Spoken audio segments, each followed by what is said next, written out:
வச்சுட்டு நம்ம கோவக்காவை போட்டுடலாம். கோவக்காய் வந்து குறையா தான் இருக்குது. உப்பு போட்டு நல்லா கொஞ்சம் கிண்டி விட்டுக்கலாம். மஞ்சத்தூள், தனியா பவுடர், 1/2 ஸ்பூன் மிளகாத்தூள், கொஞ்சமாக கரம் மசாலா, கொஞ்சமாக பெப்பர். இதை கொஞ்சம் நேரம் நல்லாவே எண்ணெயில் வதக்கி விடலாம். அந்த மசாலாலாம் எண்ணெய் வந்து கோட்டிங் ஆகணும்.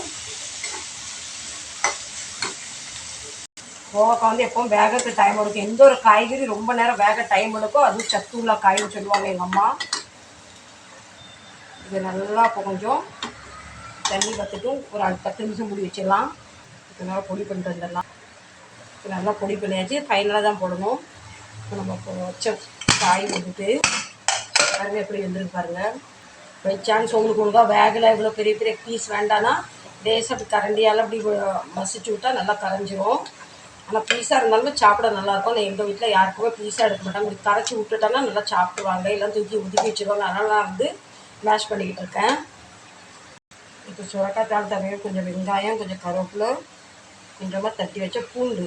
என் வீட்டு சமையலில் எப்போவுமே பூண்டு அதிகமாக இருக்கும் ஃப்ரெண்ட்ஸ். எண்ணெய் ஒரு கரண்டி, 3 கேஸில் வச்சுருக்கேன். இங்கே கோவக்காய் வந்துக்கிட்டு இருக்குது. இங்கே தாள் தணிக்க வச்சுருக்கேன். இங்கே குக்கரில் வந்து சுரக்காய் தாள் வந்து கொஞ்சம் தண்ணி ஊற்றி வேக வச்சுட்டுருக்கேன். கடுகு, ஜீரகம்,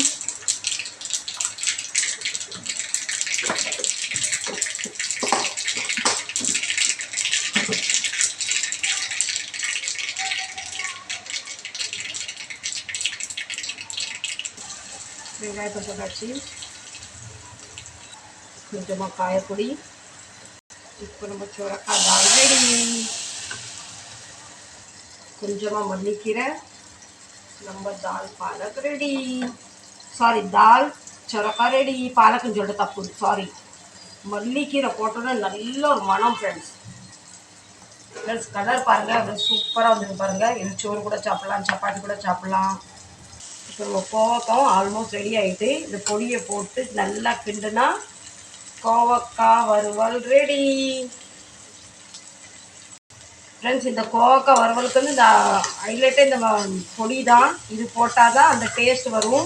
இது போடலைன்னா வந்து சாப்பிட்லாம். இருந்தாலும் இந்த பொடி போட்டால் இன்னும் நல்லா டேஸ்ட்டாக உதிரியாக ஒத்தையாக நல்லா ஹோட்டல் ஸ்டைலில் வரும் பாருங்கள். இப்படி தான். இப்போ மல்லி துவையல் பண்ண போகிறேன். அதுக்கு 2 குழிக்கரண்டி எண்ணெய், கொஞ்சமாக கடலைப்பருப்பு, ஒரு பிடி உளுந்து, கொஞ்சமாக பூண்டு, கொஞ்சமாக புளி, இப்போ 5 பச்சை மிளகா உடச்சி போட்டுக்கலாம். அப்படியே முழுசாக போட்டால் பிரித்து மூஞ்சி மாதிரிலாம் பேச விட்டுரும். எப்போவுமே உடச்சி போடுங்க. எப்போவுமே பாருங்கள் போட்டோன்னு பட்டு பட்டுன்னு தெரிக்குது. நல்லா காரம், அதனால் 5 தான் எடுத்துருக்கேன். கொஞ்சமாக மல்லி கீரையும் தண்ணி எடுத்து கழுவி வச்சுருக்கேன்.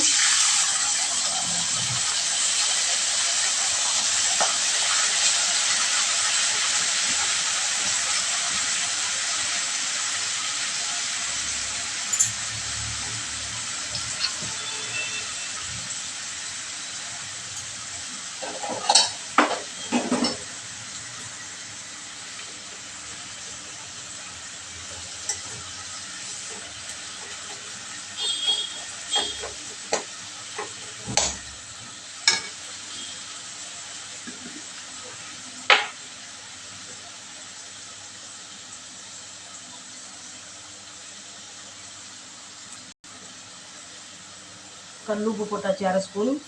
இது நல்லா தண்ணி வத்த இதை வந்து வறுத்து எடுத்துக்கணும். தண்ணி வத்த வறுத்தா தான் அதோட டேஸ்ட் வரும். அப்படியே வறுத்துட்டா அது டேஸ்ட் வராது. நான் அடிக்கடி என் வீட்டில் செய்வேன். நீங்கள் இந்த மாதிரி செய்வீங்களா? இதுக்காக நல்லா வணங்கிட்டு சுத்தமாக தண்ணி இல்லை, எண்ணெய் மட்டும் தான் நிற்கிது. ஆற வச்சு இது அரைச்சி எடுத்துக்கலாம். இப்போ சாப்பாடுக்கு 1 கிளாஸ் அரிசி எடுத்திருக்கேன். காலையில் வடித்து சாப்பாடு கொண்டு வச்சுருக்கேன். அதனால் இப்போ குறைய வைக்கிறேன். ஃப்ரெண்ட்ஸ் இந்த ரைஸ் வந்து கோலம் ஸ்டீம் ரைஸ். இப்போ நல்லா ஆறிட்டு நம்ம இப்போ அரைச்சிட்டு வந்துடலாம். சட்னி ரெடி. இதை தாளிக்க வேண்டாம், பாத்திரம் மாற்றிச்சிடலாம். சட்னி ரெடி. நம்ம சட்னி ரெடி. சோறு வந்துட்டு சோறை வடிச்சிடலாம். சாப்பாடு வடிச்சாச்சு. இன்னும் நிறைய வேலை இருக்கிற மாதிரி ஃப்ரெண்ட்ஸ் இப்போ வந்து நம்ம வந்து பஜ்ஜி மாவு ரெடி பண்ணியாச்சு. கடலை மாவு, அரிசி மாவு, கார்ன்ஃப்ளவர், கொஞ்சம் மஞ்சள், கொஞ்சோண்டு உப்பு, கொஞ்சோண்டு சோடாப்பு எல்லாம் போட்டு நம்ம வந்து மிளகா எடுத்தாச்சு. இப்போ வாங்க பஜ்ஜி பண்ணலாம். இப்போ 4-5 மிளகா தூக்கி இப்படி போட்டுடலாம். போட்டு நல்லா மிக்ஸ் பண்ணிடலாம். 2 நிமிஷத்துக்கு ஊறினா மாவு நல்லா அதை வந்து பிடிக்கும். அதனால தான்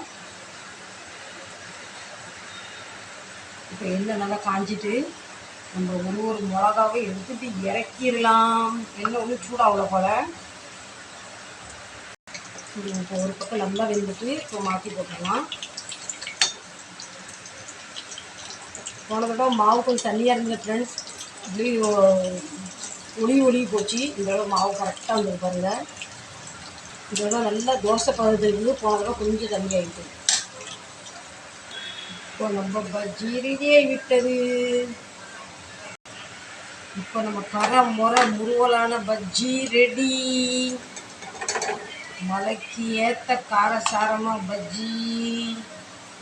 நம்ம பஜ்ஜி ரெடி ஆகிட்டு இப்போ வாங்க சப்பாத்தி பண்ணலாம். நம்ம சப்பாத்திக்கெல்லாம் வச்சாச்சு. கொஞ்சம் க்ளீன் பண்ணிக்கலாம். நம்ம லேசாக இது ஆயில் போட்டால் சப்பாத்தி கொஞ்சம் வரும். சப்பாத்தி ஊற்றிடலாம். சப்பாத்தி பண்ணால் நம்ம சமையல் முடியும். இன்னைக்கு வந்து ஆயில் சப்பாத்தி தான் பண்ணேன்.